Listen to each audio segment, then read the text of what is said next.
اومدم کنار یه صخره دیگه. اینجا باز همین جوریه. نگاه کنید. اینجا واضحه. اینجا واضح تره. همین قسمت فقط ما چند تا اینجاست. فقط همین قسمت کوچیکه. 1 2 3 4 5 6 7 8 تا دونه فقط اینجاست. حالا کار به اون ور نداریم. اون ورم پره. نه حالا تصویر زیاد مشخص نیست ولی اینجا پره. همین قسمت کوچک. این لاکاشون شبیه خود سنگ است. تشخیصش سخته ولی خب الان واضحه.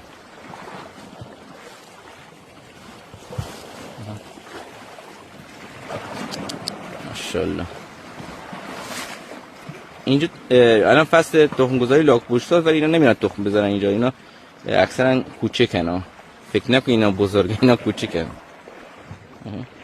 چه خبری اینجا جمع شدید؟